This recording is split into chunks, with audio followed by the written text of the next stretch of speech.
Nunca olvidaré el día en que descubrí que el hombre al que más amaba ya no era mío. No por una pelea, ni por un divorcio, ni por el paso del tiempo. Lo perdí sin darme cuenta, mientras todavía dormía a su lado, mientras todavía me decía te amo, cada mañana. Lo perdí ante alguien a quien jamás habría considerado una amenaza, mi mejor amiga. Todo empezó con algo tan insignificante que hoy me da rabia haberlo pasado por alto. Una llamada corta a medianoche, que él dijo que era del trabajo. Trabaja en marketing y a veces tiene reuniones con clientes extranjeros, así que no me pareció raro. Pero aquella vez noté algo distinto. Su tono de voz, la manera en que salió del dormitorio para hablar en el pasillo, el silencio cuando volví a preguntar. Nada, amor, era Pedro, el del proyecto nuevo. Mentira número 1. Pedro me confesó después que esa noche estaba durmiendo. Empecé a notar pequeñas grietas. Un perfume nuevo en su chaqueta. No era el mío. Un olor dulce, demasiado femenino, como a vainilla con flores. También empezó a cuidar más su aspecto. Iba al gimnasio, se ponía colonia incluso para sacar la basura. Lo tomé como algo positivo al principio, pensé que estaba recuperando la motivación, pero pronto entendí que esa nueva versión de él no era para mí. Era para alguien más. Mi mejor amiga, Lucía, era mi confidente, la que me escuchaba cuando yo dudaba de él. Seguro te imaginas cosas, me decía con su tono calmado, ese que siempre me tranquilizaba. A veces los hombres solo pasan por etapas raras. ¡Qué ironía! Ella era la etapa rara de mi marido. Un día, mientras revisaba unas fotos viejas en mi computadora, encontré algo que me dejó helada. Había transferido por error unas imágenes de su móvil al mío semanas antes. Entre ellas, una foto mal recortada, borrosa, pero inconfundible. El brazo de Lucía, su pulsera dorada, esa que yo misma le regalé para su cumpleaños, y la mano de él sobre la suya. En un café que los tres solíamos visitar. Mi respiración se detuvo. Sentí que me faltaba el aire, pero no quise saltar a conclusiones. Quería pruebas. Quería la verdad en la cara, sin margen de error. Esa noche lo observé con otros ojos. Cada gesto, cada mirada, cada silencio. Y lo más cruel fue que seguía comportándose como siempre, como si nada estuviera pasando. Cenamos, vimos una serie, me abrazó antes de dormir. Y yo, con el corazón roto, fingí estar bien. Dormí con el enemigo, mientras mi mejor amiga seguramente soñaba con el mismo hombre. Pasaron semanas hasta que encontré el valor de hacer algo. Fue durante una cena en casa, donde invité a Lucía como siempre. Quería verla a los ojos mientras todo se derrumbaba en silencio dentro de mí. Preparé su plato favorito, encendí velas, como si todo fuera una noche cualquiera. Pero yo estaba en modo cazadora, atenta a cada mirada, cada gesto entre ellos. Y ahí lo vi, una chispa. Una mirada de apenas 2 segundos, pero cargada de electricidad. Él bajó la vista enseguida, y ella se sonrojó. Fingí no notar nada, aunque por dentro sentí como algo en mí se quebraba definitivamente. Me levanté a la cocina, tomé aire, miré mi reflejo en la ventana. No llores ahora, me dije. No todavía. Decidí probar algo. Una especie de test de fidelidad, pero sin cámaras ni actores, solo mi intuición. Al día siguiente, le dije a Lucía que mi empresa me enviaba a un retiro de fin de semana. Una mentira blanca. Quería ver qué hacían ellos en mi ausencia. Antes de irme, dejé una cámara pequeña, de esas que parecen detectores de humo, justo en la sala. No esperaba descubrir nada, sinceramente. Parte de mí todavía quería creer que exageraba. Pero cuando regresé y revisé la grabación, lo que vi cambió mi vida para siempre. No fue lo que imaginaba. No los vi besándose, ni abrazándose. Fue peor. Los vi hablando de mí. Ella sospecha, dijo Lucía, nerviosa. Lo sé, respondió él, sin mirarla. Pero no puedo dejarla todavía. Esa palabra, todavía, me partió el alma. Lucía bajó la mirada. Dijiste que la ibas a dejar hace meses. Él suspiró. No es tan fácil. Ella confía en ti. Si lo hacemos ahora, la perderé para siempre. Ya la perdiste, murmuró Lucía. Y entonces, lo abrazó. Un abrazo largo, íntimo. Demasiado real. No necesitaba ver más. Cerré la laptop con un golpe seco. Me temblaban las manos, la respiración era un nudo. No lloré. Me quedé quieta, paralizada, vacía. Esa noche no dormí. Caminaba de un lado a otro, repasando cada detalle, cada conversación, cada momento en el que Lucía me abrazó mientras él me mentía. Y entonces, una idea empezó a tomar forma. No una venganza violenta, sino algo más sutil, más profundo. Una lección. Cuando por fin amaneció, tenía un plan, no sé de dónde saqué tanta calma esa mañana. Tal vez del dolor mismo. Era como si mi cuerpo se hubiera vaciado de emoción y solo quedara una mente fría, meticulosa, casi cruel. Preparé café, me maquillé, me vestí como si nada hubiera pasado. Cuando él se levantó, me saludó con un beso en la mejilla, como siempre.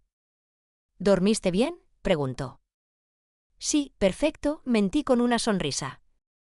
Lo observé mientras bebía su café, con esa tranquilidad suya que antes me parecía encantadora y ahora me resultaba repugnante. Durante días actué igual. Lo besaba, le preguntaba cómo le había ido, le preparaba su cena favorita. Incluso le mandaba mensajes cariñosos durante el día. Él no sospechaba nada. Creía tener el control, como si fuera el único que jugaba. Pero yo había empezado mi propio juego. Primero, hablé con Lucía. Oye, el fin de semana voy a hacer algo especial para Daniel. Creo que últimamente hemos estado un poco desconectados y quiero sorprenderlo. Ella sonrió, esa sonrisa que ahora veía como una máscara, y me dijo, qué lindo, te admiro por eso. Ojalá más mujeres hicieran lo mismo. Sentí un nudo en el estómago. Sí, respondí. Ojalá todas fueran leales. Ella bajó la mirada un segundo.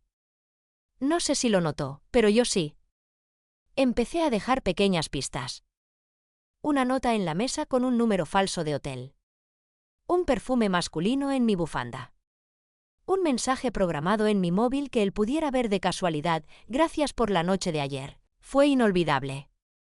Nada era real, pero cada detalle estaba cuidadosamente calculado. Quería que sintiera lo que yo había sentido, duda, paranoia, inseguridad.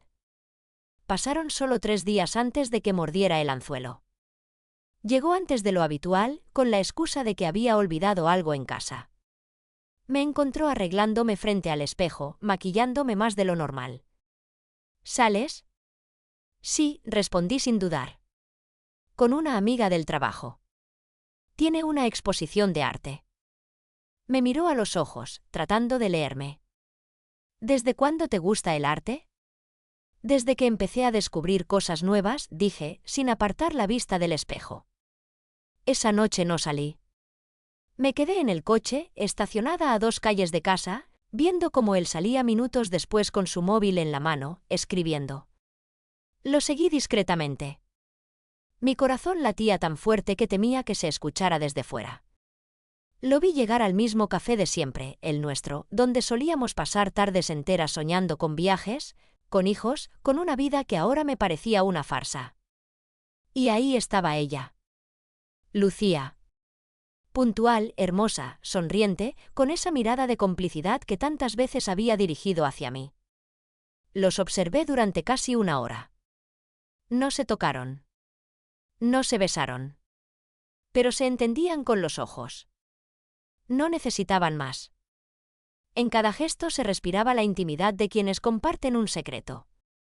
Y el secreto era yo. Cuando regresé a casa, mi plan estaba listo. No iba a gritarles. No iba a humillarlos. Iba a hacer que ellos mismos se rebelaran. El sábado siguiente los invité a los 2. Les dije que quería celebrar mi aniversario de bodas por adelantado. Puse la mesa con velas, música suave, vino caro. Daniel parecía nervioso. Lucía, encantadora como siempre. Reímos, comimos, brindamos. Y entonces, cuando todo parecía perfecto, saqué mi móvil. Quiero mostrarles algo, dije con voz dulce. Puse el vídeo. El de la cámara oculta. El momento exacto en que hablaban de mí, en que él decía no puedo dejarla todavía. El silencio que siguió fue eterno. Daniel se quedó blanco. Lucía bajó la cabeza, sin decir una palabra. Así que era verdad, dije, conteniendo las lágrimas. Durante meses me hicieron sentir loca. Me dijeron que imaginaba cosas. Y todo el tiempo eran ustedes. Lucía empezó a llorar. No fue planeado. Te lo juro, solo pasó, repetí, con amargura. Eso dicen todos los que traicionan. Daniel intentó acercarse. Déjame explicarte. Retrocedí. No necesito explicaciones. Lo que necesito es dignidad. Y la mía ya no está aquí. Tomé una copa de vino y la dejé caer suavemente sobre la mesa. El cristal se rompió con un sonido seco, como un punto final. Pero lo más impactante vino después. Cuando Lucía, con la voz temblorosa, dijo, yo iba a decirte la verdad. Pero no por él, sino porque estoy embarazada. Sentí que el mundo giraba. Daniel la miró con horror. ¿Qué dijiste? Ella lo miró, llorando. No podía más con la culpa. Pero no sé si es tuyo o de mi ex. El silencio fue un abismo. Yo no sabía si reír o gritar. Todo se volvió un caos. Daniel la miraba con una mezcla de rabia y miedo. ¿Cómo que no sabes si es mío? Ella sollozaba, fue solo una vez con él, antes de que empezáramos esto, no lo planeé, te juro que no. Yo simplemente me senté. De repente, el dolor empezó a transformarse en algo distinto. En claridad. En cierre. Ya no necesitaba venganza. Ellos mismos se habían destruido. Los observé discutir frente a mí, desmoronándose como dos marionetas sin hilos. Y en medio del ruido, me levanté, tomé mi bolso y salí. No miré atrás. Esa noche dormí sola, pero por primera vez en mucho tiempo, dormí en paz. Durante las semanas siguientes, Daniel intentó hablar conmigo. Mensajes, llamadas, flores. No respondí a ninguno. Lucía desapareció del mapa. Me enteré por una amiga en común que se había mudado a otra ciudad. Nadie sabía si el hijo era suyo o no. Pero la verdad ya no me importaba. Lo que sí me importó fue descubrir algo en mí que no conocía, la fuerza. A veces, perderlo todo es la única manera de encontrarse. Sin embargo, hay algo que todavía me atormenta, una última duda que no me deja dormir algunas noches. Aquel mensaje que dejé en mi teléfono, el que él encontró, ¿y si de verdad creyó que yo lo engañaba? ¿Y si eso fue lo que lo empujó a buscar consuelo en otra persona? ¿O simplemente ya estaba buscando una excusa? Nunca tendré la respuesta. Pero sí tengo algo mejor, libertad. ¿Y tú? Si hubieras estado en mi lugar, ¿habrías hecho lo mismo? Pasaron los meses, y aunque por fuera parecía que mi vida volvía a la normalidad, por dentro seguía reconstruyéndome pedazo a pedazo. La traición no desaparece con el tiempo, se transforma, se disfraza, se instala silenciosa en la rutina. A veces despertaba creyendo que todo había sido una pesadilla, y otras, simplemente me quedaba mirando el techo, recordando cada mentira que tragué con una sonrisa. Pero algo cambió, empecé a escribir. Lo que comenzó como un intento por desahogarme se convirtió en mi salvación. Cada noche, después del trabajo, abría mi cuaderno y escribía sobre lo que sentía, lo que recordaba, lo que me dolía. Sin querer, empecé a relatar mi historia. Y cuanto más escribía, más me daba cuenta de que no era solo mía. Era la historia de miles de mujeres que confiaron, que perdonaron, que fueron traicionadas sin saberlo. Un día, una compañera del trabajo, Clara, me vio escribiendo durante el almuerzo. ¿Qué es eso?, preguntó con curiosidad. Dudé un instante, pero se lo conté todo. No me juzgó. Solo me escuchó con atención, y cuando terminé, dijo algo que me marcó: tienes que compartir esto. Hay muchas mujeres que necesitan oírlo. Al principio me reí. ¿Yo? ¿Contar mi historia al mundo? Imposible. pero esa idea se quedó rondando en mi cabeza. Pasaron unas semanas. Un viernes por la noche, con una copa de vino y demasiada soledad, abrí un blog. Le puse un nombre simple, Entre sombras y verdades. Subí mi primer texto sin pensar demasiado. Lo titulé La noche en que mi mejor amiga me robó la vida. Pensé que nadie lo leería. Pero al día siguiente tenía más de 3000 visitas. Comentarios de mujeres de todas partes, contándome historias parecidas, agradeciéndome por poner en palabras lo que ellas sentían. Así empezó algo nuevo. Sin planearlo, mi dolor se convirtió en un puente. Escribía cada semana, contaba pedazos de mi historia, reflexiones sobre el perdón, la confianza, la traición. No mencioné nombres ni lugares. Pero quienes debían entender, entendieron. 2 meses después, recibí un correo. Era de Lucía. Solo leer su nombre me revolvió el estómago. Dudé en abrirlo. El asunto decía, lo siento. Me temblaban las manos. Lo abrí. Sé que no tengo derecho a escribirte, pero necesitaba hacerlo. Leí tu blog. No busco justificarme, porque no hay justificación. Solo quiero que sepas que te pienso cada día. Que te perdí como amiga, como hermana y que nunca me perdonaré. Daniel y yo no estamos juntos. Nunca lo estuvimos, realmente. Lo que teníamos era culpa, no amor. Perdón. No supe qué sentir. Rabia, tristeza, compasión, una mezcla de todo. No respondí. No porque no quisiera, sino porque entendí que ya no era necesario. Mi silencio era mi respuesta. Pero la historia no terminó ahí. Semanas después, alguien tocó mi puerta. Era Daniel. No lo veía desde aquella noche. Se veía diferente, más delgado, con el rostro cansado, ojeroso. Necesito hablar contigo, dijo. Solo 5 minutos. Dudé, pero lo dejé entrar. Se sentó frente a mí, con las manos entrelazadas, la mirada perdida.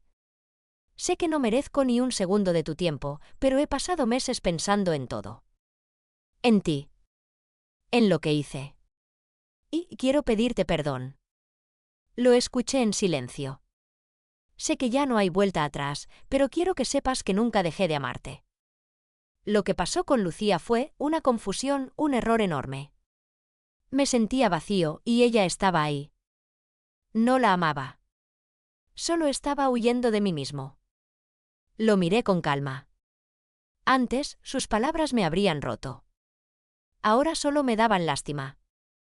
¿Y ahora vienes a buscar redención?, le pregunté. No busco que me perdones, dijo con voz baja. Solo quiero que sepas que aprendí. Que entendí lo que perdí. Le respondí sin rabia, el perdón no siempre significa volver atrás. A veces solo significa dejar de cargar con lo que duele. Él asintió. Se levantó lentamente. Y antes de irse, me miró con esa nostalgia que tantas veces soñé ver. Eras mi casa, murmuró. Y la destruí. Cuando cerró la puerta, sentí una mezcla de alivio y tristeza. Porque, en el fondo, sí lo amé. Y una parte de mí siempre lo recordará. Pero otra, más fuerte, sabe que algunas ruinas no deben reconstruirse. El blog siguió creciendo. Me invitaron a hablar en un pequeño programa de radio sobre relaciones y confianza. Yo, que apenas podía contar mi historia sin temblar, estaba ahora frente a un micrófono, hablando con seguridad. A veces creemos que el amor se mide por cuánto aguantamos. Pero el verdadero amor también sabe cuándo irse, dije aquella noche. Las llamadas no paraban. Mujeres llorando, agradeciendo, compartiendo sus propias batallas. Y ahí entendí que lo que viví tenía un propósito. Pero el destino, como siempre, tenía una sorpresa más preparada. Una tarde, mientras revisaba comentarios en mi blog, vi uno que me heló la sangre. Lo que escribes es verdad. Yo también conocí a Daniel. No cambió. Era anónimo, pero detallado. Mencionaba lugares, fechas recientes. El corazón me dio un vuelco. ¿Podía ser cierto? ¿Que seguía siendo el mismo, buscando consuelo en otras mujeres? Por un momento sentí rabia. Luego, una especie de liberación. Porque ese comentario fue la confirmación de algo que necesitaba saber. Yo no lo perdí. Me liberé de él. Con el tiempo, convertí mis escritos en un libro. Un día, una editorial me contactó. Querían publicarlo. No podía creerlo. Aquella historia que comenzó con una traición se transformaba ahora en esperanza. En la presentación, frente a decenas de personas, dije algo que salió del alma. A veces, quienes te rompen el corazón te hacen el mayor favor. Porque te obligan a reconstruirlo más fuerte. Después del evento, mientras firmaba ejemplares, alguien se acercó. Era una mujer joven, con los ojos llenos de lágrimas. Gracias, me dijo. Tu historia me salvó. Estaba a punto de quedarme con alguien que me mentía. Pero te escuché y decidí irme. En ese momento supe que todo había valido la pena. Hoy miro atrás y no siento odio. Ni hacia Lucía ni hacia Daniel. Porque si no hubiera pasado todo eso, nunca habría descubierto quién soy. Nunca habría aprendido que el amor propio no se mendiga, se construye. A veces, cuando camino sola por la ciudad y veo parejas reír, me pregunto si algún día volveré a confiar. Y aunque la respuesta aún no es clara, sé que no tengo prisa. Porque la paz que siento ahora vale más que cualquier te amo vacío. ¿Y tú, crees que después de una traición así, es posible volver a amar sin miedo? Pasó casi un año desde la última vez que vi a Daniel. Un año entero en el que aprendí a respirar sin culpa, a mirarme al espejo sin sentirme rota, a disfrutar de mi propia compañía sin sentirme sola. Pero la vida, esa que parece esperar el momento en que crees haber encontrado la calma, tenía todavía más planes para mí. Una tarde cualquiera, mientras organizaba mis papeles, recibí un correo con el asunto: propuesta de colaboración. Venía de una productora española que hacía adaptaciones de historias reales en formato de audio para YouTube. Querían convertir mi libro en una serie de relatos. Al principio pensé que era una broma, pero no lo era. Me ofrecían participar como narradora, contando mi propia historia. Me quedé mirando la pantalla, temblando. Era como si el universo me dijera: habla, no calles más. Acepté. El primer día de grabación fue intenso. El estudio olía a café y a cables calientes. Frente al micrófono, con los audífonos puestos, escuché mi propia voz contar aquellas palabras que una vez escribí llorando. Descubrí que mi marido me engañaba con mi mejor amiga, la voz me temblaba, pero seguí. Con cada frase sentía que soltaba un peso. Y cuando terminé, hubo silencio. Nadie dijo nada durante unos segundos. Luego, el productor, un hombre de unos 40 años, con una mirada tranquila, me dijo: lo que acabas de hacer no es solo narrar. Es sanar. Se llamaba Adrián. Durante las semanas siguientes, trabajamos juntos editando los episodios, ajustando detalles, grabando nuevos fragmentos. Era profesional, respetuoso, pero había algo en su forma de escucharme que me desarmaba. No me miraba con lástima, sino con admiración. Cada vez que salíamos del estudio, terminábamos hablando de la vida, del amor, de las segundas oportunidades. Me sentía cómoda con él. Peligrosamente cómoda. Una noche, después de una larga sesión, me acompañó a mi coche. La ciudad estaba en silencio y la lluvia empezaba a caer con suavidad. No sé cómo lo haces, me dijo. Hablar de todo eso sin quebrarte. Lo miré. Tal vez si me quiebro, solo que ya aprendí a no esconderlo. Él sonrió. Eso te hace más fuerte. Por un instante, nos quedamos en silencio. Y ahí, bajo la lluvia, algo cambió. Una chispa, una conexión. Pero no la busqué. No la quise. Me asustó. Esa noche, al llegar a casa, me miré al espejo y me pregunté: ¿estoy lista para sentir otra vez? La respuesta no llegó. Los días pasaron y nuestra relación profesional empezó a mezclarse con algo más sutil.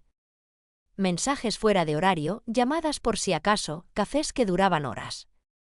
No había confesiones, no había contacto físico, pero la tensión se podía cortar con un hilo. Me sentía viva, pero también culpable. No por Daniel, él ya era un capítulo cerrado, sino por mí. Por temer repetir la historia desde el otro lado. Una tarde, mientras revisábamos el guión de un episodio, Adrián me dijo, ¿sabes? Hay una parte que me falta entender. Dices que aprendiste a perdonar, pero ¿te perdonaste a ti misma por no haberlo visto antes? Su pregunta me dejó muda. Nadie me lo había preguntado así. No respondí. Pero esa noche, en mi diario, escribí, tal vez aún no lo he hecho. El proyecto creció. La serie fue un éxito en la plataforma. Miles de comentarios, mujeres y hombres contando sus propias heridas. Pero entre los mensajes, uno destacó. Venía de un usuario anónimo. A veces uno no sabe lo que tiene hasta que lo ve reflejado en los ojos de quien destruyó. Sin firma, sin foto. Pero supe que era Daniel. Su estilo, su tono, lo reconocería entre mil. No respondí, claro. Pero esa frase se me quedó grabada. Unos días después, el destino volvió a probarme. Salía de una conferencia sobre resiliencia emocional, a la que me habían invitado como ponente, y lo vi. Daniel. De pie, al fondo del auditorio, con una carpeta en la mano. Había envejecido. Llevaba el cabello un poco más gris, las manos nerviosas. Cuando nuestros ojos se cruzaron, fue como si el tiempo se detuviera. Se acercó despacio, casi con miedo. Te felicito, dijo, extendiendo la mano. No sabes cuánto me alegra verte así. Dudé, pero acepté su saludo. Gracias, respondí. Supongo que aprendí de lo que pasamos. De lo que te hice pasar, corrigió. No mereces mi perdón, dije suavemente. Pero sí mi indiferencia. Sonrió con tristeza. A veces pienso que el castigo más duro es ver cómo alguien a quien dañaste florece sin ti. No supe qué decir. Lo observé marcharse y por primera vez no sentí rencor. Sentí compasión. Esa misma noche, Adrián me escribió, ¿te apetece cenar? Celebrar el éxito del último episodio. Dudé. Estaba agotada, pero también necesitaba compañía. Dije que sí. La cena fue cálida, sincera, sin pretensiones. Hablamos de todo menos de trabajo. En un momento, él me miró y dijo, ¿sabes qué admiro de ti? Que no tienes miedo de sentir. Me reí. No estoy tan segura. Claro que sí, respondió. Mira dónde estás. Contando tu historia, transformando el dolor en arte. Eso no lo hace alguien con miedo. Y entonces lo entendí. No era cuestión de estar lista o no para amar. Era cuestión de permitirse vivir sin miedo al pasado. Cuando me llevó a casa, nos quedamos un momento frente a la puerta. La lluvia caía otra vez, como aquella primera noche. Y sin decir nada, me tomó la mano. No fue un gesto pasional, sino humano. Calor, respeto, ternura. Y por primera vez en mucho tiempo, no sentí culpa. Esa noche, al escribir en mi diario, puse, no todos los hombres son Daniel. No todos los finales son heridas. Algunos son comienzos disfrazados. Pasaron los meses. Adrián y yo seguimos trabajando juntos, pero ya no hacía falta fingir que solo era trabajo. Era algo más. Algo lento, sincero. No era perfecto, ni buscaba serlo. Era real. Una tarde, en una entrevista, me preguntaron, ¿qué le dirías hoy a la mujer que fuiste cuando descubriste la traición? Sonreí. Le diría que llore todo lo que necesite, pero que no se quede ahí. Porque un día va a mirar atrás y va a agradecer haber sobrevivido. A veces, cuando me escriben lectoras contándome que lograron dejar relaciones dañinas gracias a mi historia, me doy cuenta de algo, no conté mi historia para vengarme. La conté para sanar. Y sanar también es una forma de justicia. Aún así, hay noches en que los recuerdos vuelven. La llamada a medianoche. El perfume en la chaqueta. El sonido de la copa rompiéndose. Pero ya no duelen igual. Son cicatrices, no heridas. Y las cicatrices, aunque feas, son prueba de que uno sobrevivió. Hoy vivo en otra ciudad, cerca del mar. Tengo mi propio espacio, mi rutina, mis libros, mis silencios. Adrián sigue aquí, aunque no en todas las páginas. A veces llega con flores, a veces solo con una sonrisa. No promete eternidades, y eso me basta. Cada amanecer frente al mar me recuerda que la vida no siempre cumple los planes que haces, pero a veces los mejora. Y ahora que te lo cuento, querido oyente, me pregunto: ¿crees que el amor verdadero aparece después de sanar, o es parte del proceso para hacerlo? Hace unos días volví a abrir aquel cuaderno donde empezó todo. Las primeras páginas aún tenían las manchas de lágrimas secas, letras torcidas, frases llenas de rabia. Pero al pasar las hojas, noté el cambio, mi escritura se volvió más clara, más firme, más serena. Como si, sin darme cuenta, mi historia hubiera ido encontrando su propio cierre. Salí a caminar por la playa, con ese viento salado que limpia la mente. Miré el horizonte y pensé en todas las versiones de mí que habían quedado atrás. La mujer ingenua que creía que el amor bastaba, la que temblaba al descubrir la traición, la que planeó vengarse, la que lloró en silencio y la que decidió no rendirse. Todas ellas siguen dentro de mí, pero ya no pesan. Son mi raíz. Esa tarde, Adrián llegó con una caja pequeña. «No es un anillo», dijo sonriendo. «No quiero asustarte». La abrió, dentro había una pluma antigua, con mi nombre grabado. «Para que sigas escribiendo nuevas historias», dijo. Lo abracé. No por amor romántico, sino por gratitud. Porque me enseñó que no todos los hombres llegan a destruirte, algunos llegan a recordarte quién eres. Esa noche, me senté frente al mar y escribí mi última línea en aquel cuaderno. Perdonar no significa olvidar. Significa recordar sin dolor. Cerré el cuaderno y lo dejé sobre la arena, dejando que el viento pasara las páginas. Hoy entiendo que la traición no fue mi final, fue mi comienzo. Que a veces perder a alguien no es una tragedia, sino una forma de renacer. Y que amar otra vez, con cicatrices, con miedo, con verdad, es el acto más valiente que puede hacer un corazón que ya fue roto. Porque después de todo, no se trata de volver a confiar en otros. Se trata de volver a confiar en ti. ¿Y tú, si tuvieras la oportunidad de empezar desde cero después de una traición? ¿Te atreverías a abrir el corazón otra vez?